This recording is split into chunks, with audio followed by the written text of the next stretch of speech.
ये चमक ये दमक फूलवन महक, ये चमक ये दमक फूलवन महक, सब कुछ सरकार तुम्हीं से है। ये चमक ये दमक फूलवन महक, सब कुछ सरकार तुम्हीं से है। इठला के पवन सुमे सैया के चरण, इठला के पवन चूमे सैया के चरण, बगियन में बहार तुम्हीं से है। बगियन में बहार तुम्हीं से है। ये चमक ये दमक फूलवन महक, सब कुछ सरकार तुम्हीं से है। सब कुछ सरकार तुम्हीं से है। मेरे सुख दुख की रखते हो खबर, मेरे सुख दुख की रखते हो खबर, मेरे सर पर साया तुम्हारा है। मेरे सर पर साया तुम्हारा है। मेरी नैया के खेवन हार तुम्हीं, मेरी नैया के खेवन हार तुम्हीं, मेरा बेड़ा पार तुम्हीं से है। मेरा बेड़ा पार तुम्हीं से है। सब कुछ सरकार तुम्हीं से है। ये चमक ये दमक फूलवन महक, सब कुछ सरकार तुम्हीं से है। मैं तो भूल गई। बटुक लोग आ जाएं मंच पर। हरि ओम सहस्र से रेखा पुरुषा सहस्राक्षा सहस्रपात सभूमिग्गो सर्वद सभृगव तियादिष्ठद्दशाङ्गुलम् पुरुषा एवेदग्गो सर्वं जदभूतं जच्च भाव्यम् उतामृत तपसि येषानो जदन्नेन तिरोहति एतावानसि यमहिमा तो जियायाश्च पुरुषाश्च। हरि ओम।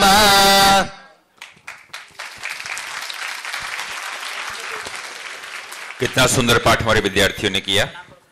और ऐसे हमारे हर आश्रम में, मोहली आश्रम में और मेरठ आश्रम में थे। अब आज की कथा का मंगलमय शुभारंभ हो, इसके लिए पूज्य गुरुदेव भगवान के चरणों में प्रार्थना है।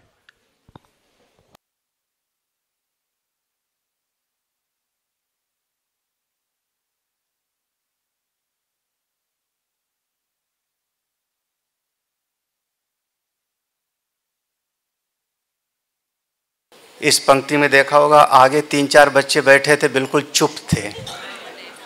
वो नई भर्ती है, अभी उनको सिखाया जाएगा। वो धीरे धीरे ये पढ़ते पढ़ते हो सकता है एक दिन इतने बड़े पुरोहित हो जाएं कि स्वामी जी को टाटा बाय बाय करके अपना कर ले वह। ओम भद्रम नो अपि वातये मनः। ओम शांति शांति शांति। शंकरं शंकराचार्यं केशवं बादरायणं सूत्रभाष्यकृतौ वन्दे भगवन्तौ पुनः पुनः। ईश्वरो गुरुरात्मेति मूर्तिभेद विभागिने व्योमवत् व्याप्त देहाय दक्षिणामूर्तये नमः। गजाननं भूतगणादि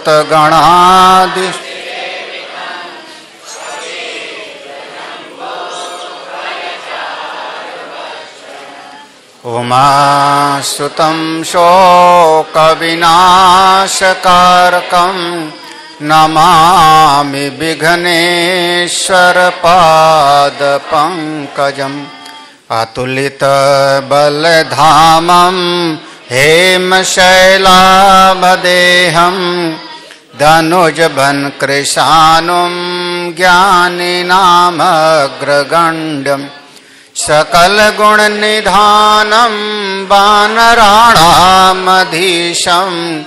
रघुपतिप्रियभक्तं वातजातं नमामि।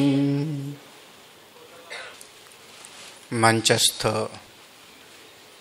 श्रद्धेय साध्वी सनातन श्रुति जी, सभी संतजन, सभी आत्मस्वरूप भक्तजन, श्रीमद् रामचरितमानस जिसका एक पार्ट है किष्किंधा कांड। किष्किंधा कांड में एक ऐसी बात दिखती है बड़ी अलग तरीके से। हम लोगों की परंपरा में कहते हैं पहले गुरु जी से श्रवण कर लो, सत्य क्या है, आत्मा क्या है, परमात्मा क्या है, और बाद में एकांत में बैठ करके उसका मनन करो अपने आप। श्रवण मनन, और जब उसको आप ध्यान के द्वारा अपने जीवन में धारण कर लो, निधिध्यासन के माध्यम से, तो सारी अविद्या की ग्रंथि मिट जाती है, स्वरूपनिष्ठ हो जाता है। शास्त्र और संत के माध्यम से श्रवण, मन को माध्यम बना करके अपने मन से मनन और ध्यान में उसको उतार लेने से उसको हम कहेंगे निधिध्यासन धारण। बालकांड और अयोध्या कांड, दोनों कांड में देखोगे तो महात्माओं का वर्णन है, ऋषियों का वर्णन है। बालकांड में गुरुदेव वशिष्ठ हैं, विश्वामित्र हैं। अयोध्या कांड में देखोगे भारद्वाज ऋषि के पास भगवान जाते हैं, अत्रि मुनि के पास जाते हैं, और भी ऋषियों का वहां वर्णन आवेगा। अरण्य कांड में तो महात्माओं का पूरा समाज है। भगवान निकलते हैं, एक महात्मा मिले, दूसरे महात्मा मिले, तीसरे महात्मा मिले, और शबरी तक का वर्णन आता है। लेकिन किष्किंधा कांड में कोई महात्मा का वर्णन नहीं आता। किष्किंधा कांड में कोई ऋषि का वर्णन, कि कोई ऋषि है जिसके पास भगवान ने जाकर के कोई बात पूछी हो, साधना की बात पूछी हो, मेरी सीता कहाँ गई है, कैसे मिलेगी, वो पूछा हो। किष्किंधा कांड में कोई अभी तक तो 6 दिन में नहीं सुना ना। इसमें कोई ऋषि का वर्णन नहीं। बात इतनी सी है कि श्रवण का विषय तो हो गया, अब आप खूब चिंतन मनन करो। संतों का सानिध्य ज्यादा दिन तक नहीं मिलता। 6 दिन तक आप लोग सुने, आज 7वां दिन है, समापन का दिन है। उसके बाद हम कहाँ, आप कहाँ, फिर पता नहीं, नदी नाव संयोग। इसीलिए जितना सत्संग का समय होता है उसमें पूरा का पूरा ग्रहण कर लेना चाहिए। उस समय ज्यादा तर्क वितर्क नहीं करना चाहिए। महात्माओं ने दृष्टांत दिया, जैसे गाय को हमने चरने के लिए छोड़ दिया गोचर भूमि में, और वहां घास लगी है हरी हरी, तो गाय जल्दी जल्दी चर लेती है। और संयोग के किसी के खेत में घुस गई ना, तो गाय भी समझती है कि यहां से भगाए जाएंगे, तो जल्दी जल्दी चरती है। अब चाहे उसमें कोई कंकड़ आ जावे, कोई और चीज, वो चर लेती है। कभी बंदर को आप खिलाओ तो देखो, बंदर को खिलाओ तो जल्दी जल्दी मुंह में भर लेगा, यहां फूलता जाएगा, उसका फूलता जाएगा, क्योंकि खिलाने वाला तो भाग जाएगा। बाद में वो गाय, बंदर, भैंस, इन सब को देखोगे एक किनारे पेड़ के नीचे बैठ करके फिर जो अंदर रखा हुआ है उसको निकाल के जुगाली करता है, चबाता है उसको। चबाने में कोई चीज कंकड़ निकल आया, कुछ और निकल आया, वो फेन के साथ बाहर चला जाता है और सार सार को धारण कर लेता है। साधु ऐसा चाहिए जैसा सूप स्वभाव, सार सार को गैरत है थोथा दे। तो गाय के साथ 3 बातें हुई, चरा पहले, फिर अंदर से ही निकाल के उसको चबाया, और बाद में सार सार को धारण कर लिया। तो समझो ये सत्संग का समय जो होता है, इसमें भीतर जल्दी जल्दी चर लो। यहां बुद्धि को बहुत ज्यादा तर्क वितर्क में मत उलझाओ, क्योंकि ये समय ज्यादा नहीं रहे। भले नोट्स बना लो, यहां से जो सुना घर में जाके नोट्स बना लो, और उसके बाद फिर बैठ करके उस पर मनन करो। महाराज जी ने ये वाली बात बताई थी, जमी कि नहीं, महाराज जी ने ये वाला बात बताया था, ये बात सही है कि नहीं, ये बात अगर सही है तो कैसे इसकी संगति लगाई जा सकती है। घर पे बैठ के मनन करो। ऊहा पोह विचक्षण, और फिर जो सही लगता है उसको स्वीकार कर लो। श्रवण, मनन और निधिध्यासन, धारण, 2 प्रकार के साधक समझ लो जीवन में। भक्त साधक 2 प्रकार के, जिनके भीतर इच्छा होती है मैं ज्ञान प्राप्त करूं, परमात्मा को प्राप्त करूं, आत्मा को जानूं, बंधन से मुक्त हो जाऊं, अज्ञान का मेरा नाश होवे। और जब साधना करने चलते हैं तो कोई एक पहला वाला जो साधक है वो थोड़ा पुरुषार्थी होता है, अपना बल उसके पास होता है, करके छोड़ूंगा। दुनिया में भी ऐसे लोग होते हैं, कर लेंगे। कहते हैं कौन कहता है आसमान में छेद नहीं होता, एक पत्थर तो दिल से उछालो यारो, ऐसे सुनते हैं। आजकल तो मोटिवेशनल स्पीकर्स बहुत सारे हैं। महाराज ऐसे चने के झाड़ पे चढ़ा देते हैं कि बच्चा फिर चने के झाड़े पे चढ़ता है। अहम प्रधान होता है, व्यक्तित्व प्रधान होता है, मैं प्राप्त कर लूंगा। अरे जो महात्मा जी बताएंगे वो साधन करूंगा, मंत्र जाप कहेंगे वो करूंगा, तीर्थ कहेंगे वो करूंगा, व्रत कहेंगे वो करूंगा। कैसे नहीं मिलेगा मुझको परमात्मा? जो कहेंगे सो करूंगा ना, कैसे नहीं मिलेगा? जब अहम व्यक्तित्व प्रधान है, एक साधक वो है। दूसरा वाला जो साधक है ना, वो थोड़ा विनम्र है, करूंगा तो, लेकिन जब अपने बस से नहीं होगा तो जाके फिर प्रार्थना करूंगा, महाराज मुझसे नहीं हो रहा है, आपने ये मंत्र जपने के लिए कहा था, नहीं जप पा रहा हूं, मन नहीं शांत हो रहा, पूछूंगा बार बार। वो अपने अहम को झुकाएगा, अपना व्यक्तित्व झुकाएगा। अध्यात्म की साधना अहम को लेकर के नहीं होती। अगर अपने व्यक्तित्व को कोई मिटा नहीं सकता तो अध्यात्म का साधक फिर नहीं हो सकता। मैं इतना पढ़ा लिखा, इतना मेरे पास में वैभव संपत्ति, इतना पद प्रतिष्ठा, इतना मान सम्मान, मेरा सब साधक तो सबको घर पे छोड़ के चलो।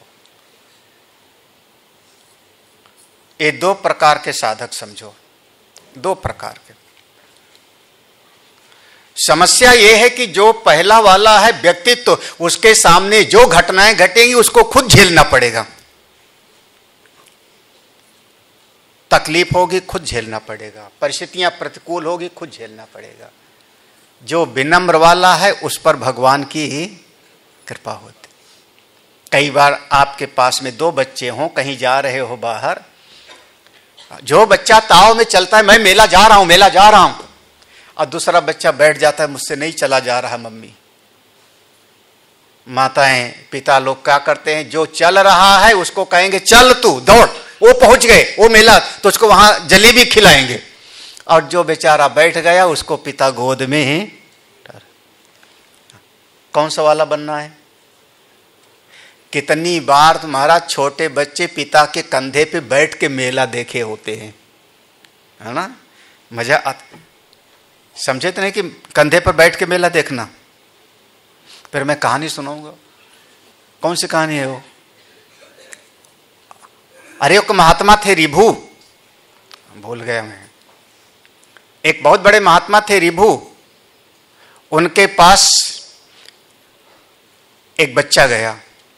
पुलस्त्य का बेटा है जिसका नाम था निदाघ। निदाघ महाराज खूब पढ़ाया, गुरुजी ने खूब पढ़ाया, ज्ञानी हो गया। उसके बाद गुरुजी ने कहा जा अब शादी विवाह कर, गृहस्थ आश्रम में जाओ, ब्रह्मचर्य आश्रम पूरा हो गया। जब वो घर आया, शादी विवाह हो गया, कुटिया बना के रहता था, 1-2 साल हो गए, तो एक दिन गुरुजी को याद आई मेरा चेला। तो गुरुजी चले आए गुरु शिष्य के पास। जब गुरुजी शिष्य के पास आए तो उसने पहचाना ही नहीं चेले ने। ऐसे चेले यहां भी बैठे हैं जो हमको नहीं पहचानते, पहचाना ही नहीं महाराज। फिर बाद में बताया तुमने पहचाना नहीं मुझको? अरे मैं रिभु हूं। तब प्रणाम किया, गुरुदेव जय हो प्रणाम प्रणाम प्रणाम। पत्नी को कहा भोजन बनाओ।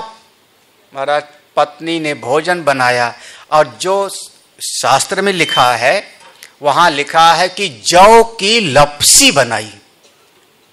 अब ये क्या चीज है हमको आप लोग जानते हो कोई? देवियां, जौ की लपसी, वो ये लिखा हुआ है उसमें।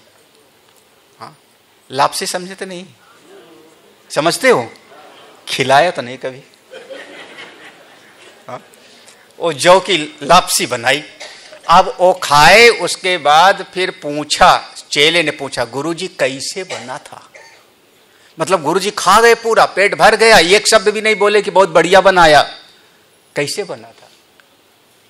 गुरुजी ने कहा बेटा मैं तो खाया ही नहीं। गुरुजी थाली भर के खा गए। बेटा हमने तुमको यही पढ़ाया था, भूख लगती है शरीर में, शरीर को भोजन देना पड़ता है। मैं तो वो आत्मा हूं जिसको कभी भूख लगती ही नहीं।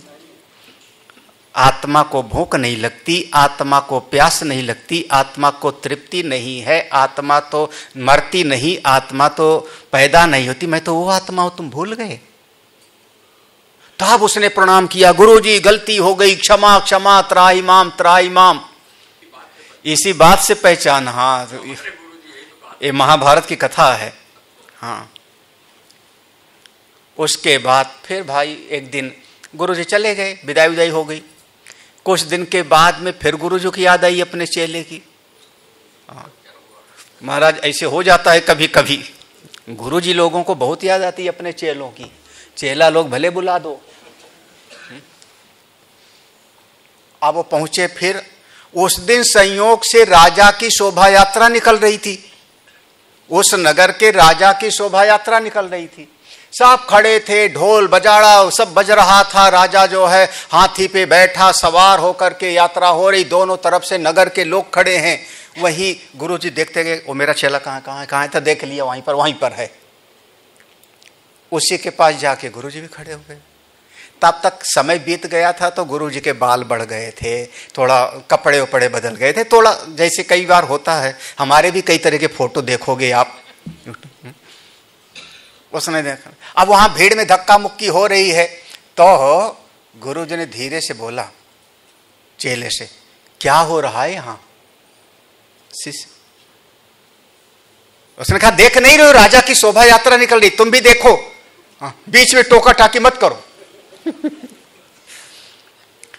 थोड़ी देर के बाद में गुरुजी ने फिर कहा, यहां राजा कौन है? राजा कौन है। तब तक वो शोभा यात्रा आगे आ गई। अब वो चेले ने गुस्से में कहा, क्योंकि ध्यान तो उधर लगा हुआ था, बीच में टोक रहे बगल में, तो गुस्सा, उसने कहा देखो देखो हाथी पे बैठा है ना, वही राजा है, देख देख देख देख, वही राजा है। गुरुजी ने फिर पीछे से पूछा, हाथी कहाँ है? हाथी कहाँ, हाथी कहाँ है? हाथी के ऊपर बैठा हुआ सवार कहाँ है? महाराज चेले को जो है इतना गुस्सा आया, टोकरा, ओ बस उछल करके और गुरुजी के कंधे पर चढ़ लिया, कंधे पर चढ़ लिया। अब बताओ, जैसे तुम हो सवारी और मैं तुम्हारे कंधे पर हूं सवार, ऐसे देखो वो हाथी है और उसके ऊपर वो उसका जो सवार है वो है राजा। महाराज चेला कंधे पर, गुरु ने देखा, गुरुजी ने कहा बेटा कौन किसके ऊपर, एक कंधा भी मिट्टी का, शरीर भी मिट्टी का, इसके ऊपर जो बैठा हुआ है वो भी मिट्टी का, तो कौन किसके ऊपर है? मिट्टी मिट्टी के ऊपर है क्या? तब उसने ध्यान से देखा, ये तो गुरुजी लग रहे हैं, तब उतरा।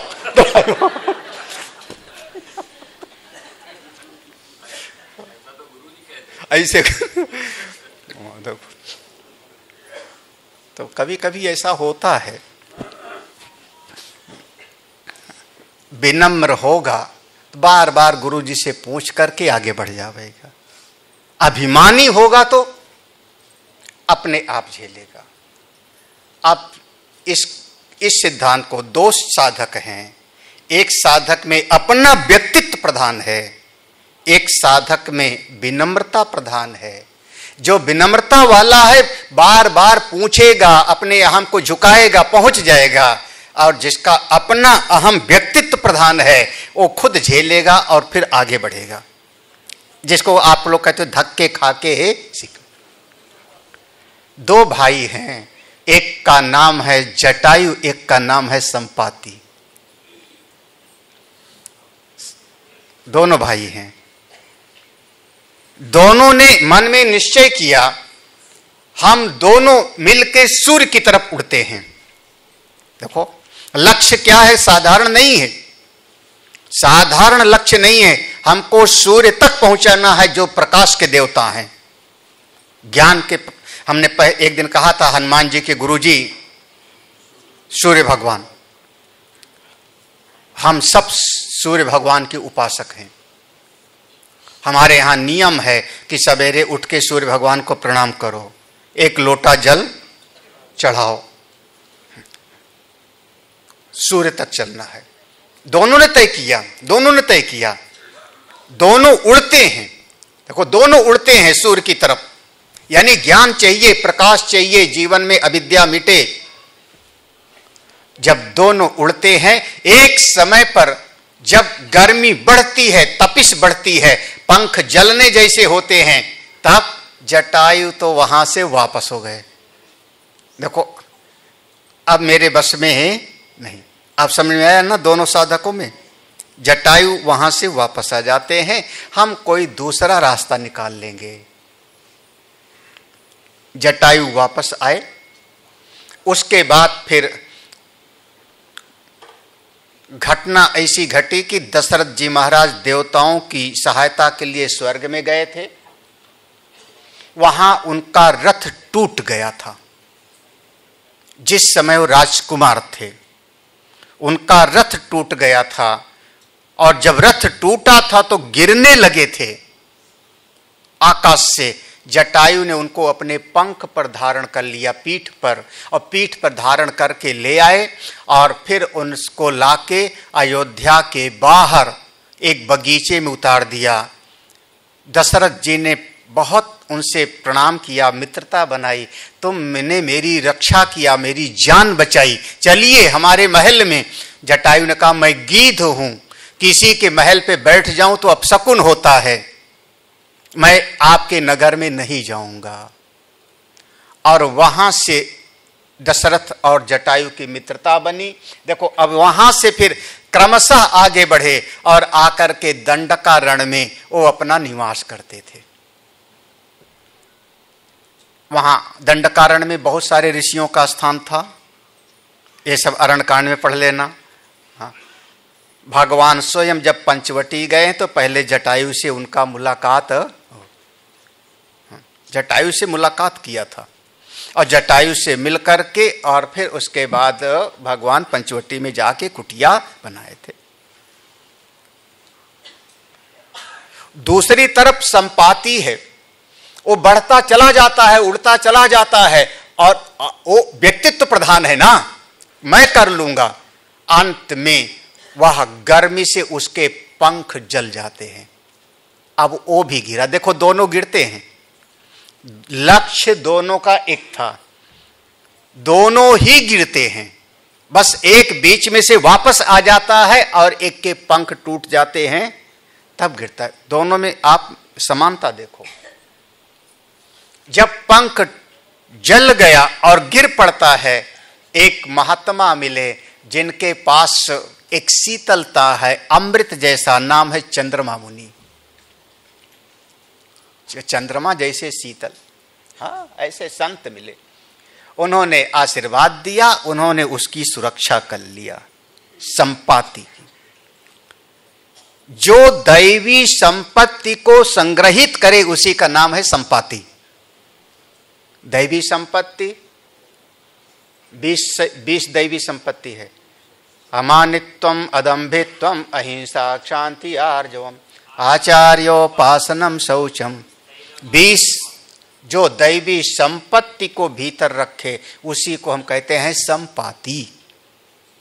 साधना करते करते चंद्रमा और उसके जो गुरुजी मिले हैं उन्होंने कहा है तुम यही रहो, सीता की खोज के लिए बंदर भालू आएंगे, उनको बता देना, जब उनको उनकी सहायता कर दोगे तो तुम्हारे नए पंख निकल आएंगे और तुम यहां से निकल जाना। देखो रास्ता किसने बताया? कोई संत। उसके भी पंख कटे, इसके भी पंख कटे।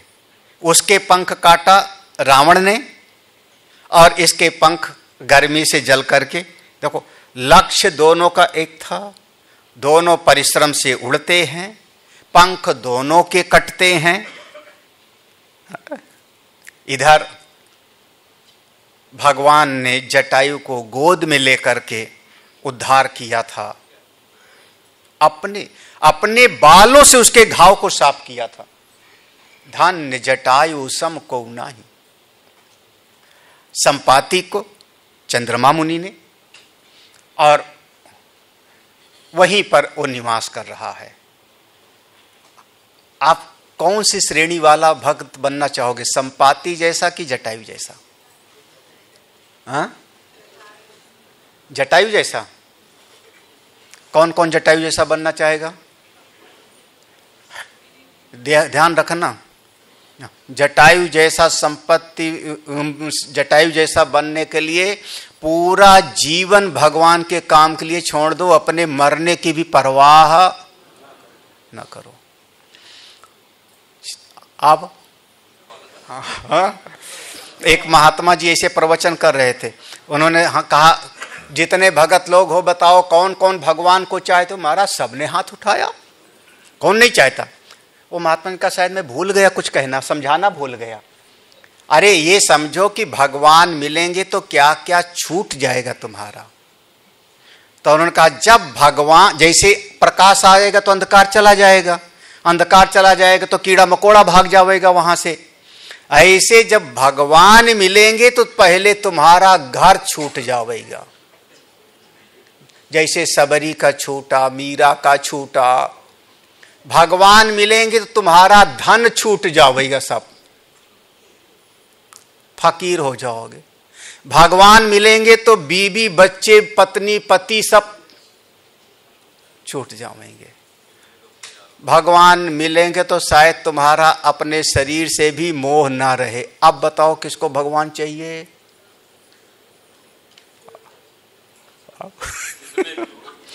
वो महात्मा जी जब सुना रहे थे तो बस कोई हाथ ही नहीं उठाया, क्योंकि छोड़ने के लिए नहीं महाराज, छोड़ने वाली बात मत बताओ, बस ये बताओ कितना हमको मिलेगा।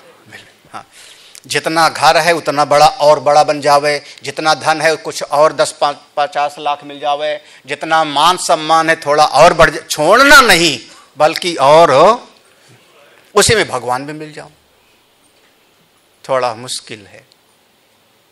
जटायु ने तो जीवन को त्याग दिया ना, जानता था कि रावण से लड़ करके मैं जीत नहीं पाऊंगा, फिर भी जीवन लड़ा। ये 2 भाई हैं, संपाति वहां रह रहा है, इधर सब बंदर भालू समुद्र के किनारे पहुंचे। स्वयं प्रभा ने बताया था, स्वयं प्रभा चली गई बद्री वन में, और बद्री बन गई है बद्री विशाल, वहां चली गई। इधर बंदर भालू विचार करने लगे। किसी ने कहा 1 महीना हो गया, सुग्रीव ने जो समय दिया था कि 1 महीने में ही खोज करके आना है सबको, 1 महीना तो हो गया जब से हम चले थे किष्किंधा से। अंगद ने कहा अब तो जान गई मेरी, बताइए इधर तो हम सीता का पता भी नहीं पाए और लौट के जाएंगे तो सुग्रीव तो हमको अब मारे। वो पहले ही मार डालता सुग्रीव, क्योंकि मैं तो बाली का पुत्र हूं, राम जी ने बचा लिया था, अब तो बहाना मिल जाएगा, सुग्रीव तो हमको छोड़ने वाला नहीं। हाँ। कौन सा मुंह लेके वापस जाऊं मैं? अंगद ने वहीं से कुश तोड़ा, कुश, और कुश का जो है ऐसे कुश बिछाया और कुश बिछा करके उस पर बैठ गए। मैं आमरण अनशन कर लूंगा, यहीं बैठ के मैं मर जाऊं, लौट के नहीं जाऊंगा। अब बताओ, ना सीता मिली और उधर गए तो मर जाएंगे, क्या हो गया, ना घर के रहे ना घर, तो ऐसे लिखा है। कहा अंगद लोचन भरी बारी, दुहों प्रकार भई मृत्यु हमारी, हिया न सुधि सीता कई पाई, हुआ गए मारही कपराही, पिता बधे पर मारत मोही, राखा राम नि। चौपाई पर देख लेना ना, अंगद रोते रोते बोल रहे हैं, दोनों तरीके से हमारी मृत्यु, दुहों प्रकार भई मृत्यु हमारी, दोनों तरीके से, ना सीता मिली ना उधर, और पिता बधे, जब मेरे पिता को मारा था तो उसी समय मार डालता वो, लेकिन राम जी ने बचा लिया। कोई सुग्रीव का मुरव्वत नहीं है, अब तो मरना पक्का ही है, मरना पक्का है तो यहां से जाएं क्यों? जितने जितने बंदर भालू थे ना, उन्होंने कहा युवराज तो जाने क्यों है, वापस ही नहीं जाएंगे, हम बंदर भालू हैं, यहीं पर चारों तरफ अपना कहीं ना कहीं जंगल में गुफा में रह लेंगे। एक बंदर ने कहा भगवान राम के कार्य के लिए आए हो, आपको पता है उनका बाण चलेगा तो गुफा में भी सुरक्षित नहीं रह पाओगे, तो अब क्या करें? सब बंदर भालू आपस में चर्चा कर रहे हैं, क्या करें क्या करें। तो अंगद ने कुशासन बिछा के बैठ गए, अनशन, मैं आमरण अनशन करके मर जाऊंगा। जितने बंदर भालू ने कहा मैं भी मर जाऊंगा जब जुआ आ जाए हमारे तो। हाँ देखो, जाम्बवान मौन है, जाम्बवान मौन है, थोड़ा सा कुछ बोलते हैं, थोड़ा सा कुछ पूछा, समझाया उन्होंने, घबराइए मत, भगवान पर भरोसा रखिए। जामवंत अंगद दुख देखी, कही कथा उपदेश, कुछ समझाया। लेकिन अब ये सब ऐसे, एक दिन बीत गया महाराज, खाना होना कुछ नहीं खाए, कोई फल फूल नहीं, अब तो मरना है। जब ये सब ऐसे बैठे हैं तब इतने में वो संपाति उधर से मुंह निकाला। अब बंदर भालू बैठे हैं अनशन करते हुए मरने के लिए, संपाति मुंह निकाला, मुंह निकाल करके, भगवान की बड़ी कृपा है, बहुत बाहिर हो ये देखी बहु कीसा, मोई आहार दीन जगदीसा, आज सबई का भक्षण करहूं, दिन बहु चले आहार बिन मरहूं। ओ संपाति ऐसे देख के कहता, अरे इतने बंदर यहाँ अनशन करने बैठे हैं, भगवान ने बड़ी कृपा किया, बैठे बैठे भोजन दे दिया। गिद्ध कभी जिंदे को नहीं खाता, गिद्ध कभी जिंदे के पास नहीं जाएगा, खाएगा नहीं, जाएगा तो बैठा रहेगा। सभी स्वभाव का देखो ना, हाँ, सभी का स्वभाव अलग अलग होता है। गिद्ध हमेशा मरे हुए को खाता है, तो इनमें से जो जो मरता जावेगा, एक ही साथ तो नहीं मरेंगे, जो जो मरता जावेगा उसको मैं खाता जाऊंगा।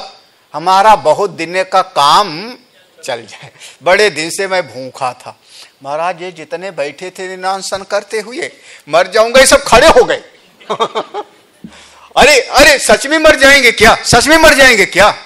मतलब आदमी सोचता है। और लेकिन हाँ, एक कोई बुढ़िया माई थी, रोज लकड़ी काटती, लकड़ी काट के जब सिर पे रखती तो कमर झुकी, कोई था नहीं, बाल बच्चे, जब चलती तो हे जमराज हमार कागज भुलाई गया, हे प्रभु उठा ले अब, हे राम कब तक झेले, ऐसे रोज ऐसे करती, अपने चली जाती, वो लकड़ी बेचती, कुछ बनाती खाती। एक दिन महाराज वो लकड़ी काटी और ऐसे उठाई, हे मौत कब आएगी? महाराज तब तक वो मौत सामने आ गई। हाँ, वैसे लकड़ी रख करके सुस्ता रही थी। मृत कौन हो? उनका तुमने तो अभी बुलाया था, मृत्यु। हे मौत कब आएगी? तुमने इसे कहा था ना, मैं तो साक्षात मृत्यु का दूत हूं, मृत्यु हूं, तो उसको ले चलने आए हैं। बुढ़िया ने कहा ये तो तुमने गलत समझ लिया। क्यों, क्या हो गया? अरे हम ले चलने के लिए थोड़े हमने बुलाया था, ये गठरी बड़ी है, ये उठ नहीं रही थी, तो मैंने इसलिए बुलाया था कि इसको उठा के मेरे सिर पे रखा हो। मरना कौन चाहता है इस दुनिया में? हाँ? सब बंदर भालू खड़े हो गए ना, अब तो लगता है सही मर जाएंगे क्या? अब एक तो गीत का देखना ही अशुभ है। हाँ? अब क्या करें? अंगद को कुछ अकल आई। अंगद ने कहा अरे एक गीत देखो, हमको खाने के लिए तैयार है, वो भी मरेगा तो हम मरेंगे तो खाएगा। एक गीत वो भी था जटायु, भगवान के कार्य के लिए, भगवान के काम के लिए शरीर त्याग दिया।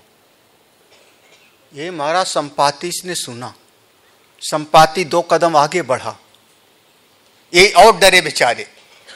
संपाति नहीं नहीं डरो मत, डरो मत, डरो मत, डरो मत, मैं तुम्हारे पास आ रहा हूं, तुम लोगों ने मेरे बड़े भाई का नाम लिया। वो जटायु मेरे बड़े भाई थे, उनका नाम लिया, बताओ क्या हुआ? और तब अंगद ने पूरा वर्णन सुनाया। याद रखना वो घटना लक्ष्मण जी ने सुनाया होगा बंदर भालुओं को। अंगद को कैसे पता लगा? अंगद ने कभी न कभी ये प्रसंग सुना होगा, क्योंकि वो तो जब पंचवटी में सीता जी का अपहरण हुआ था, उसके बाद जब खोज के लिए चले थे, उसी समय पर जटायु वाला प्रसंग था, और ये सब रह रहे थे किष्किंधा में। तो अंगद को जो पता लगा है पूर्व का, कैसे पता लगा? वो कहीं ना कहीं सुना होगा ना, इसी का नाम हो गया सत्संग। भगवान राम की कथा को सुना होगा। कहां से सुना होगा? कहां से सुना होगा? कभी न कभी लक्ष्मण जी से सुना होगा, क्योंकि लक्ष्मण ही सही सही सब सुना सकते थे। अंगद ने पूरी बात सुनाई। जब पूरी बात सुनाई तब संपाति ने, अच्छा डरो मत, हमको थोड़ा समुद्र में ले चलो, मैं अपने भाई का तिलांजल दे दूं। अनुज क्रिया करि सागर तीरा, कही निज कथा सुनहु कपिवीर। अनुज भाई का जो अंतिम क्रिया किया और करने के बाद में फिर बाहर आया संपाति, सबको बिठा करके बंदर भालुओं को, और सबके सामने अपनी पूरी कथा सुनाता है। जो कथा मैंने आपको सुना दिया।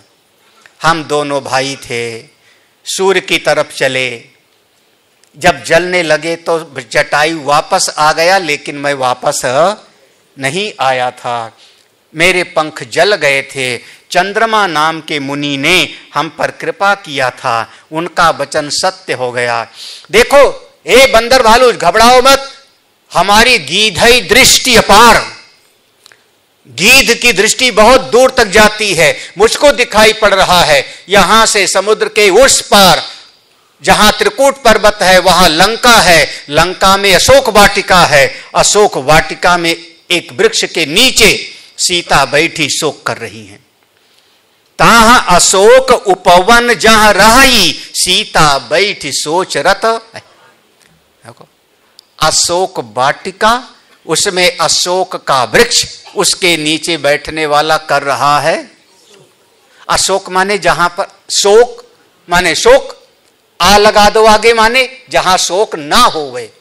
तो वाटिका बगीचा है अशोक का, वृक्ष है अशोक का, जहां शोक नहीं होना चाहिए, और उसके नीचे बैठी हुई कर क्या रही?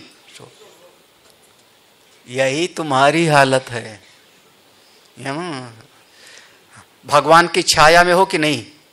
परमात्मा दूर है कि सब जगह हैं? हरि व्यापक, भगवान सर्वत्र हैं। तो भगवान की कृपा के नीचे हो। भगवान बाहर भी है और आपके हृदय में भी हैं। ईश्वरा सर्वभूता नाम हृदय, और उसके बाद भी जीव शोक कर रहा है। यही जीव का अज्ञान है, यही जीव की नासमझी। देखो, जो ये समुद्र को पार करे ना, वो जाके सीता को पार लेगा। भाई देखो, तुमसे हम बातचीत किए ना, तुमसे बातचीत करते करते देखो मेरे पंख निकल रहे हैं, पंख निकल रहे हैं, नए पंख निकल रहे हैं, नए पंख निकल रहे हैं। यानी साधना का नया स्वरूप, नया पग, नए पंख निकले, और उसने सबको प्रणाम करके और वहां से चला जाता है। और इस प्रकार से संपाति ने सूचना दे दी। अब सूचना देखो कहां कहां से मिल रही है। हाँ, क्रमशः जो है एक से, जब सीता जी की खोज किया, भगवान ने भेजा, और ये दक्षिण दिशा की तरफ जाने वाला दल, इसका क्रम ध्यान रखना। पहले छोटे छोटे राक्षसों को मारे, कोई महात्मा मिले तो उनसे पूछे, यही। और उसके बाद फिर स्वयं प्रभा मिलती है, स्वयं प्रभा के बाद में संपाति, और संपाति ने बिल्कुल सही सूचना दे दी। अमुक जगह पर आप सबके सामने है कि जो इस समुद्र को पार कर सके, लंघन कर सके, वो सीता को पालेगा।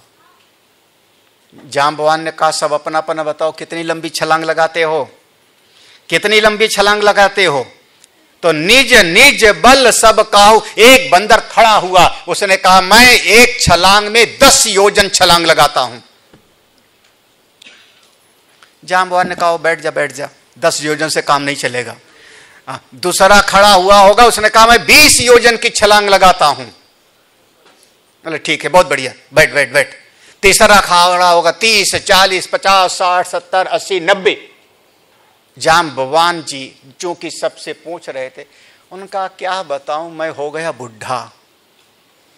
वो भी जवानी के दिन याद हैं, जब वामन से विराट हुए थे। मैं 2 घड़ी में विराट पुरुष के साथ परिक्रमा कर लिया था, लेकिन तब जवानी थी, और अब तो बुढ़ापा है। तब भी 90 योजन तो मैं छलांग लगा ही लूंगा, अभी भी 90 योजन। आप मत समझना कि हमको भी याद आता है, वो भी दिन था जब मैं 3 घंटा पालथी मार के बैठ के प्रवचन करता था सवेरे, 3 घंटा शाम को। क्या कहना, तब बाल मेरे पूरे काले थे। वो भी मेरा समय था, जाने कहाँ गए वो।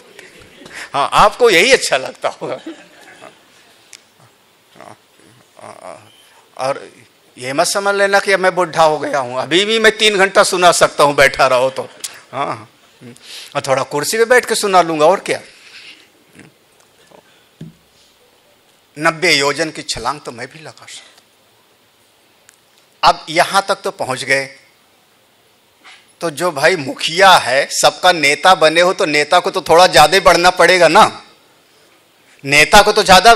तब अंगद जी ने कहा, अब 90 के नीचे तो नहीं कह सकते ना, नहीं तो फिर नेता कैसे हो तुम? हाँ? भाई मुखिया हो और तुम कह दो कि मैं 10 योजन की छलांग लगाऊं, तो 10 योजन को तो भी लगाता है, फिर कैसे तुम मुखिया हो? तो जांबवान जी ने मरे मन से कहा, पार तो मैं चला जाऊंगा। देखो आगे बढ़े, 90 योजन से आगे मैं पार तो चला जाऊंगा, लेकिन जी संशय कछु फिरती, पता नहीं लौट के आ पाऊंगा कि नहीं आ पाऊंगा। मेरे मन में यहां संशय है, वापस आना मुझको बड़ा मुश्किल लग रहा है। जामवान्य का तुम सब कर सकते हो, कोई बात नहीं, हमारे दल के नेता हो, मुखिया हो, बैठो। इतना सब हो रहा है और हनुमान जी महाराज किनारे चुपचाप बैठे हैं। हमारे उत्कर्ष जैसे रहे होंगे हनुमान जी महाराज। बिल्कुल। इसको तो रामलीला में पाठ देना चाहिए। 3 रोल तो निभा सकता है रामलीला में। सबसे पहली पूजा जिसकी होती है वो रोल निभा सकता है ना। एक ऐसे लगा दिया जाए, बस आरती सब उतारते रहेंगे, विघ्न हरता चा विघ्न करता चा। और दूसरे जो खूब सोवे,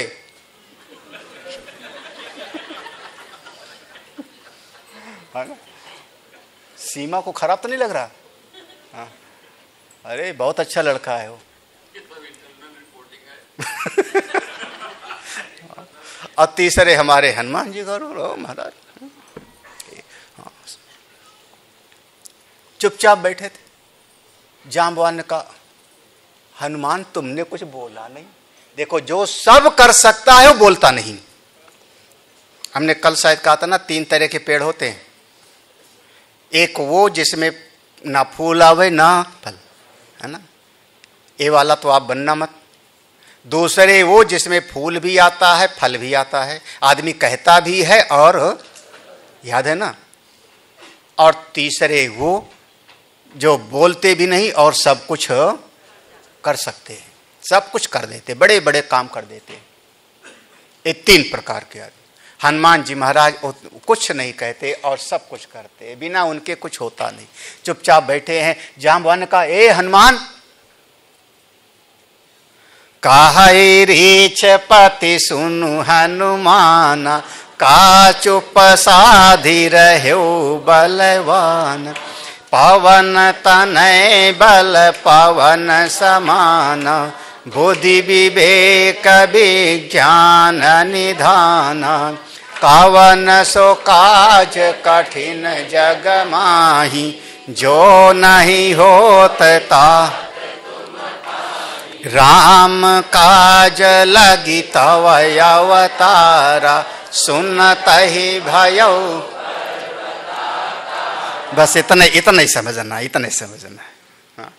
ये देखो, जाम्बवान जी ने कहा, हनुमान चुप क्यों हो?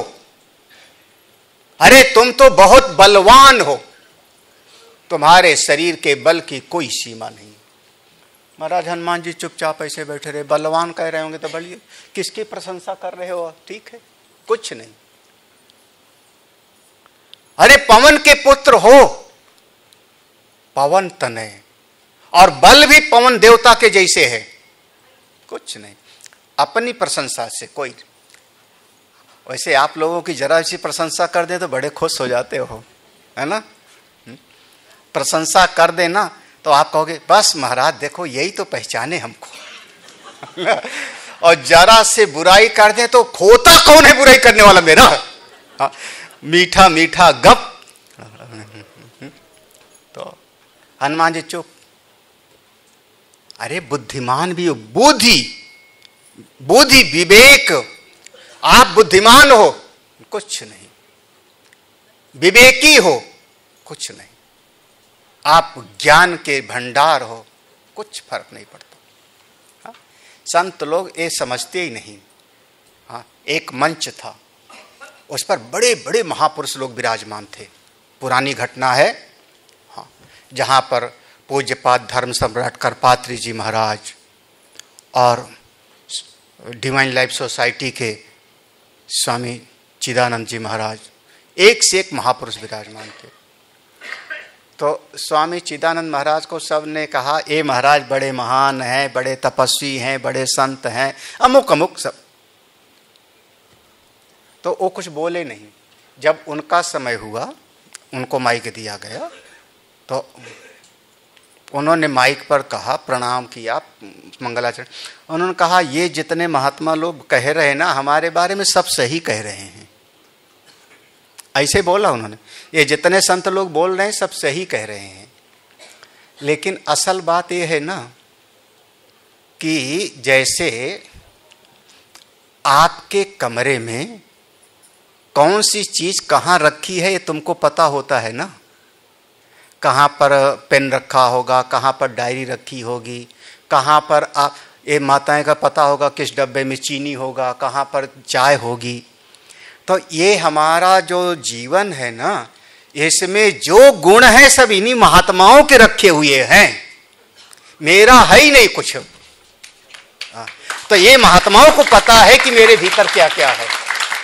देखो संत, ये महात्माओं ने हम पर रखा है तो इनको पता है कि मेरे भीतर क्या क्या है।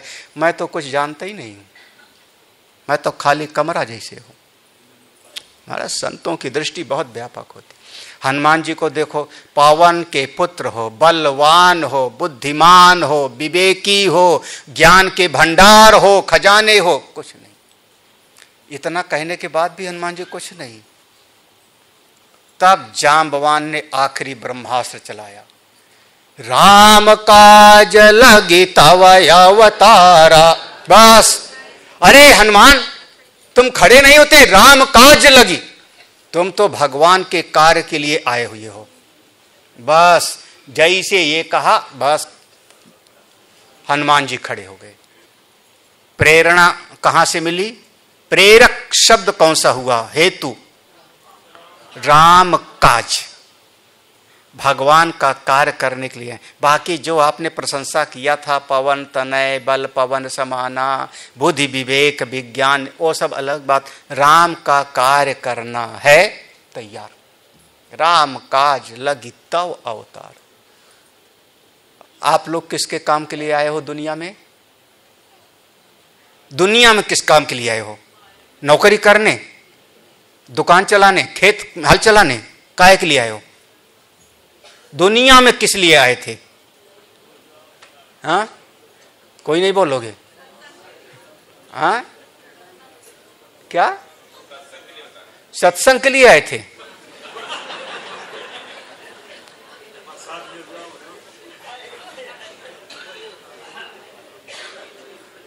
सत्संग का एक प्रयोजन होता है। जैसे बच्चा विद्यालय में गया पढ़ने के लिए, लेकिन केवल विद्यालय जाना प्रयोजन नहीं है। उसका प्रयोजन आगे परीक्षा पास करना, उसके आगे नौकरी करना। प्रयोजन कुछ और है ना। नौकरी करके पैसा कमाना, पैसा कमा लेगा तो जीवन सुखी, प्रयोजन अलग है ना।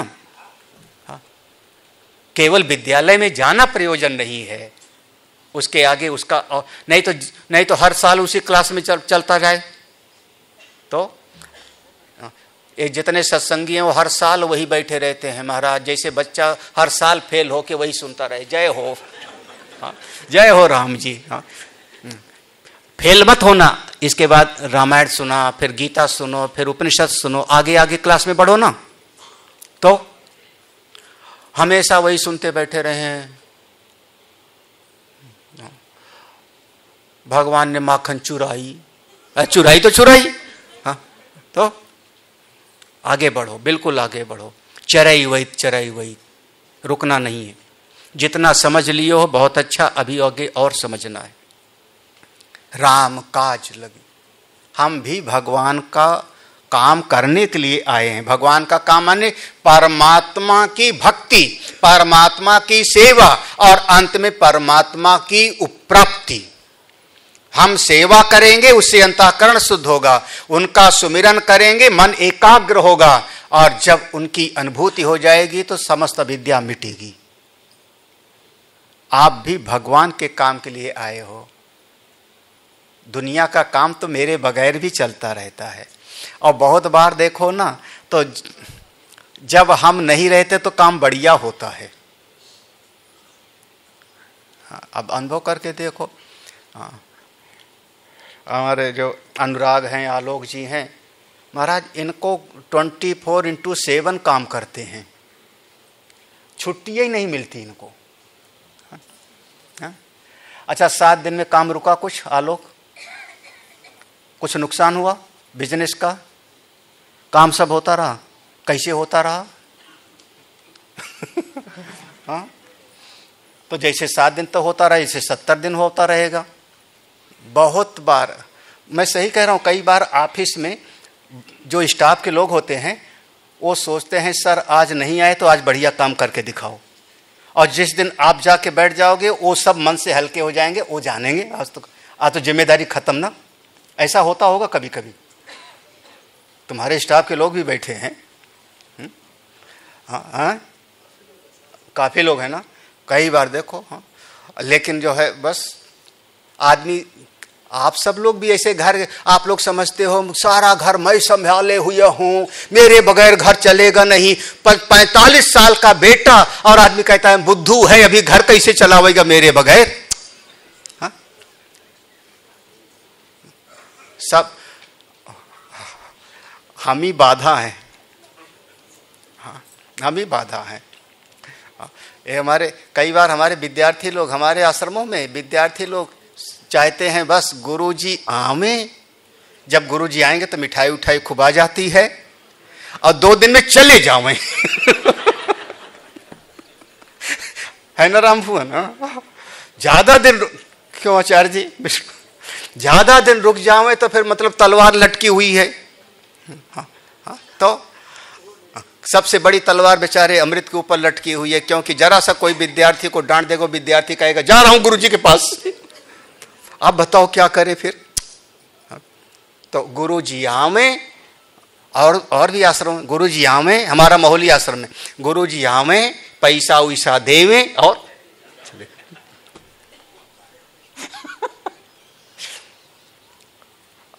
बिना मतलब के मत समझना सब मैं चला रहा हूं, मेरे अनुसार चलेगा, सबका बोझ। वो कहते हैं ना, एक बैलगाड़ी जा रही थी, वो बैलगाड़ी के नीचे नीचे एक छोटा सा कुत्ता चला जा रहा था, क्योंकि छाया थी, बाहर चारों तरफ धूप है, बैलगाड़ी जा रही है, उसके नीचे नीचे कुत्ता जा रहा है।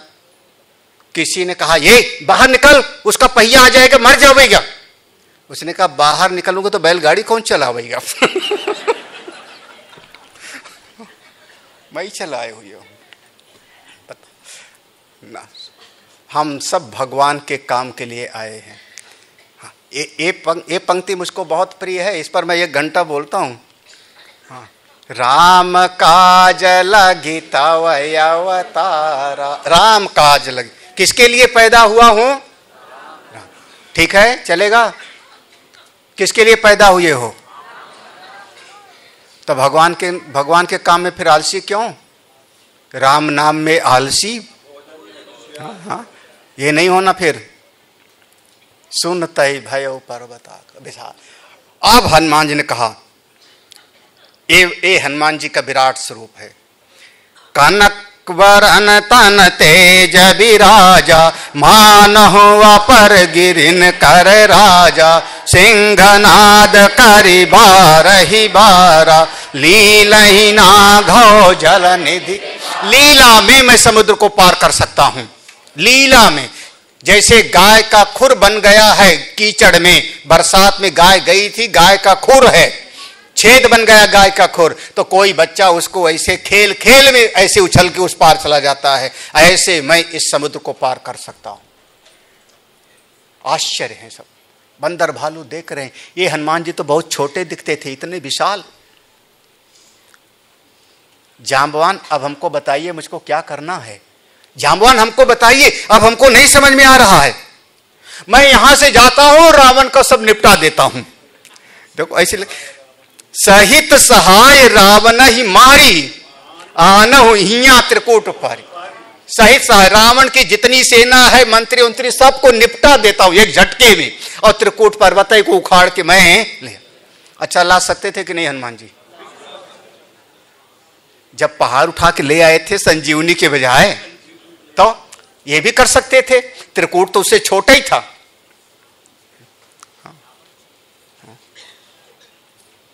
क्या करूं मैं? हाँ? जांबवंत मैं पूछूं तो ही उचित सिखावन दे। मैं मुझको समझाइए। जांबवान का नहीं, मारपीट नहीं करना, वैसे माना नहीं हनुमान जी ने। इतना करो, हे तात तुम यहां से जाओ, सीता जी से मिलो, उनका हालचाल पूछो और चुपचाप संदेश लेके वापस आ जाओ। बाकी प्रभु सब सेना लेके जाएंगे और वो सारा काम रावण का वध सब कुछ भगवान श्री राम करेंगे। तुम तो इतना करो। इतना कह करके जांबवान जी ने गुरु की भूमिका निभाई। हनुमान जी को अपना सब बल बुद्धि सब स्मृति में आ गई और वहां से जो सुनत गावत कहत समुझत परम पद नर पावई, रघुबीर पद पाथोज मधुकर दास तुलसी गाय, भाव भेषज रघुनाथ जसु सुनई जे नर अरु नारी, तिन कर सकल मनोरथ सिद्ध करई त्रिशिर। इसके बाद यहाँ से प्रसंग यहाँ पूरा होता है। आगे फिर सुंदर कांड में हनुमान जी कैसे चलते हैं। एक साधक जिसने ज्ञान वैराग्य को कंधे पर बिठा लिया, प्राप्त कर लिया है, अब भक्ति की प्राप्ति के लिए चलता है। साधक शांति की प्राप्ति के लिए चलता है, तो साधक के जीवन में कैसे कैसे चले कि आगे बढ़े, कौन कौन सी बाधाएं आती हैं, उन बाधाओं से कैसे कैसे निपटे और वहां पहुंचे, ये सब सुंदर कांड में आवेगा। गोस्वामी तुलसीदास जी कहते हैं, ये भाव सागर के जितने दुख है ना, उनकी दवाई है रामचरितमानस का सत्संग, भगवान राम की चर्चा करना। भाव भेषज रघुनाथ जस, भाव सागर की दवाई है, भेषज माने दवाई, भाव सागर की बीमारी की छूटने की दवाई है भगवान राम की कथा का श्रवण। जो नर और नारी, बालक और वृद्ध, जो लोग भी भगवान की इस कथा का दिल से श्रवण करते हैं, श्रद्धा से प्रेम से श्रवण करते हैं, उनके सकल मनोरथ सिद्ध करें। भगवान श्री राम सारे उनकी कामनाओं को पूरा करते थे। सब इच्छाएं उनकी पूरी हो जाती हैं। जो करी हो इच्छा मन माही, हरि प्रसाद चतुर्लभ। जो लोग भी भगवान की कथा सुनते हैं, उनकी हर इच्छा पूरी होती है। अरे महाराज, हमको याद आता है पहली बार जब यहाँ सत्संग हुआ था हमारा, तो इतना सुंदर हाल नहीं था। यहाँ का भी मैं कह रहा, इतना सुंदर हाल नहीं था। लेकिन अब तो देख करके लग रहा है सरदार जी ने कितना बढ़िया बना दिया, इसके आगे भी बना दिया वो, है ना। जहाँ भगवान की कथा होती है वो हमेशा बढ़ोतरी होती जाती है। हम तो कई जगहों का हमको याद है, हनुमान सेतु का हमको याद है, पहली बार हमने कथा सुनाया था तब कैसा था, हाँ तब कैसा था, बाद में कैसा हुआ, तो वो सब हमको याद। जहाँ जहाँ भगवान की चर्चा होती है उनका निरंतर प्रगति होती है, आगे बढ़ते रहते। चाहे आपका घर में रामायण रखो, गीता रखो, खुद स्वाध्याय करो, कोशिश करो, भगवान की पूजा करो, 10 मिनट बैठ करके अपने आप रामायण का भाव से गा के पढ़ लो। ये वरुण जी ने हमको अपने वहाँ नोएडा के घर में पूरा एक फ्लोर हमारे नाम, पूरा एक मंजिला हमारे नाम रिजर्व है। हाँ, तो उसमें मेरा कमरा है, भगवान का कमरा है। तो कई बार हम देखते हैं, मैं नहा के उठा हूँ तब तक देखता हूँ वहाँ पे कांच के अंदर से कि ये बाहर पूजा घर के सामने बैठे महाभारत पढ़े जा रहे हैं। तभी इनको सब याद हो जाता है। हाँ? मतलब घंटा भर की आधा घंटा वहाँ, यहाँ महानगर वाले में तो पता नहीं। हाँ, यहाँ होगा नहीं किताब अभी। हाँ, सब नोएडा में रखा हुआ है। तो मैं अभी उठा हूँ, अभी नहा रहा हूँ और इनका पाठ वहां पर चल रहा है, और संस्कृत में महाराज, तो संस्कृत में पाठ करते मेरे कमरे के सामने। मैं देख लेता हूँ, फिर देखा देखी होता है ना, देखा देखी पाप, देखा देखी पुण्य, फिर भी हम भी गीता लेके बैठ जाते हैं।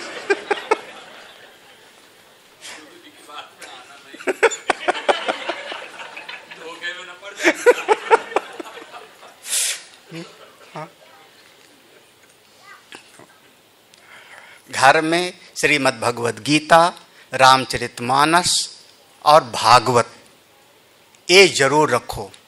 खरीद लाओ गीता प्रेस से। अब भाई जिसके पास खरीदने की ना सामर्थ्य हो मुझसे ले लो, सामर्थ्य ना हो तो आश्रम आ जाओ, मैं दे दूंगा। हाँ, ज्यादा महंगी नहीं है, घर पे रखो। कभी कभी आप पढ़ लो, जैसे नवरात्रि है, नवरात्रि में देवी भागवत का पारायण कर डालो हिंदी में। वहां देवी भागवत लाओगे तो आधे में संस्कृत है, आधे में उसका हिंदी अनुवाद है। हिंदी वाला पाठ पढ़ लो 9 दिन में पूरा का पूरा। रामायण भी देखोगे तो इसमें एक होता है नवान पारायण लिखा होता है कहीं कहीं। नवान पारायण में 9 दिन का संकल्प है, तो 1 दिन में यहां तक, 1 दिन में यहां तक, 9 दिन में पूरी रामायण का पाठ एक बार पाठ ही कर डालो। 9 दिन नवरात्रि आने वाली है, तो आपका ये जितना समय आप भगवान के लिए निकालोगे, परमात्मा की कृपा आप पर बरसेगी। आप भगवान के लिए करोगे, ये जगत समझ लो कि लेनी देनी दोनों हाथ से ताली बजती है। हाँ? कल्प वृक्ष अगर यहां है तो कल्प वृक्ष पूरी कामना को पूरा करता है, लेकिन शर्त है कि कल्प वृक्ष के नीचे जाओ तो ना। हाँ, अग्नि है आपकी सर्दी को दूर कर देती है, लेकिन शर्त है कि अग्नि के पास आपको जाके बैठना पड़ेगा। ऐसे भगवान की चर्चा सुनो, करो। जो कोई ऐसा करता है उसकी समस्त कामनाओं की पूर्ति होती है। नीलोत्पल तन श्याम काम कोटि शोभायधिक, सुनियता सुगुण ग्राम जासु नाम यग खग बधिक, सियावर रामचंद्र की जय, पवन सुत हनुमान की जय, उमापति महादेव की जय, बोलो भाई सब संतन की जय। भगवान श्री राम आप सब पर कृपा करें। और आगे का सुंदर कांड, हनुमान जी कैसे चलते हैं, वो बढ़िया प्रसंग है। जब कभी प्रभु चाहेंगे, मैं तो हमारे गुप्ता परिवार, पूरे परिवार को मेरा आशीर्वाद है। सभी लोग बैठे हुए हैं यहाँ पर, और इनके ऑफिस के जितने स्टाफ के लोग हैं, जो भगत लोग हैं, उनको मेरा आशीर्वाद। सबको नहीं है बात, हमारी खैरात नहीं है आशीर्वाद, खैरात नहीं है। हाँ, फ्री फंड वाला नहीं है, गिव एंड टेक। आप समय दो, आप मन का भाव दो, आप मन की श्रद्धा दो, आपको आशीर्वाद है। हाँ, आप श्रद्धा से भजन करोगे, भगवान आपके हैं। हाँ, बरसात होती है, आपका पात्र सीधा होगा तो उसमें जल भरेगा। उल्टा रख दो तो जितने लोग हैं, जितने आप लोग आए, कुछ लोग पूरे 7 दिन आए, कुछ लोग 5 दिन आए, 4 दिन आए, जिसको जितना समय मिला, मेरा सभी को आशीर्वाद है। सब लोगों पर भगवान की कृपा मिले और बढ़िए आगे। कभी हमारा और ज़्यादा सुनना हो तो हमारा YouTube का चैनल है, महामंडलेश्वर नाम से डालोगे, वो देख लो, उस पर सुनो। उस पर गीता, उपनिषद, पंचदशी, बड़े बड़े ग्रंथ पर प्रवचन हैं, उसको सुनो। एक क्रम बना लो, 1 घंटा, जैसे भोजन का एक निश्चित है, स्नान रोज करते हो, भगवान को दीपक लोग जलाते हो, तो आप 1 घंटा सत्संग अपना क्रम बना लो। वो बहुत फायदा करेगा, आपके पूरे मन को, अंतःकरण को इस तरफ ले जाएगा। हाँ, जैसे शरीर के लिए भोजन की रोज जरूरत है, ऐसे मन के लिए सत्संग की जरूरत रोज। तो ऐसे सामना तो नहीं मिलेगा रोज, तो आप लोग YouTube पर सुन लो, ग्रंथ अपने पास रखो, किताबें हैं सब अपने पास रखो, कभी कभी पढ़ लो, अपने बच्चों को पढ़ाओ। यही सब साधन है आगे बढ़ने के। आगे बढ़ते रहो, और फिर कभी जब सत्संग का समय मिलेगा तब सत्संग सुनना। हमारा आश्रम है, जब कभी मिलने की इच्छा हो हमारे आश्रम आ जाओ।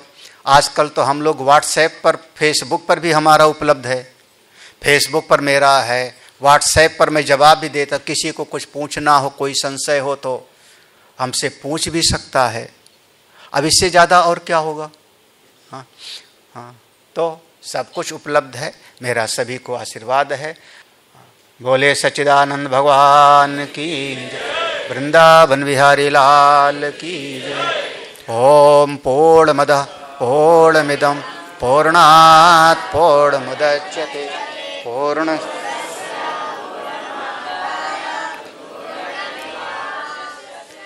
बोलिए आनंद कंद श्री सद्गुरुदेव भगवान। गुरुदेव भगवान की जय। अब शब्द तो कुछ भी नहीं है मेरे पास बोलने के लिए, सिर्फ भावनाएं हैं जो मेरे अंदर ही हैं। और बाकी गुरुदेव से मैं प्रार्थना करूंगा कि अगले साल फिर से कार्यक्रम हो और आए। पूरे परिवार के लिए जोरदार तालियां होनी चाहिए। अगले वर्ष की कथा के लिए निवेदन मिंटू भैया ने कर ही लिया है। और सामर्थ्य सबके पास होती है, लेकिन सामर्थ्य वालों के पास श्रद्धा रहे, ये बड़ी बात होती है। पूरे परिवार में देखिए आप कितना सुंदर भाव है। एक शब्द नहीं बोलते आलोक भैया और सब कुछ सारी व्यवस्था करते हैं। अंग वस्त्र और मोमेंटो पूज्य गुरुदेव भगवान को अर्पित करते हो आलोक भैया। सभी लोग माता जी प्रणाम कर रही हैं। गुरुदेव के श्री चरणों में एक छोटा सा भजन। अब कैसे करूं, अब कैसे करूं मैं तेरा शुक्रिया, अब कैसे करूं मैं तेरा शुक्रिया। सहारा मेरे गुरुवर तुमने इतना दिया, सहारा मेरे प्रभुवर तुमने इतना दिया। अब कैसे करूं मैं तेरा शुक्रिया, अब कैसे करूं मैं तेरा शुक्रिया।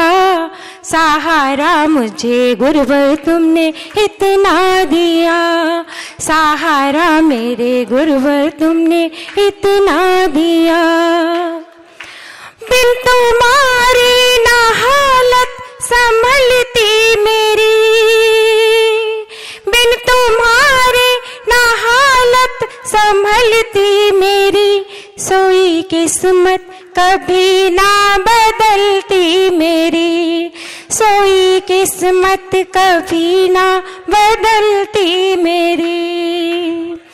कोई कर ना सका, कोई कर ना सका तूने इतना किया। सहारा मेरे गुरुवर तुमने इतना दिया, सहारा मेरे गुरुवर तुमने इतना दिया। अब कैसे करूं मैं तेरा शुक्रिया, अब कैसे करूं मैं तेरा शुक्रिया। सहारा मेरे गुरुजी तुमने इतना दिया, सहारा मेरे गुरुजी तुमने इतना दिया। दिल के पन्नों पे गुरुवर तेरा नाम है, दिल के पन्नों पे गुरुवर तेरा नाम है। मेरी नस नस में अब तो तेरा नाम है, मेरी नस नस में अब तो मैं तेरा धाम है। सोते उठते सदा हो, सोते उठते सदा तेरा नाम लिया। सहारा मेरे गुरुवर तुमने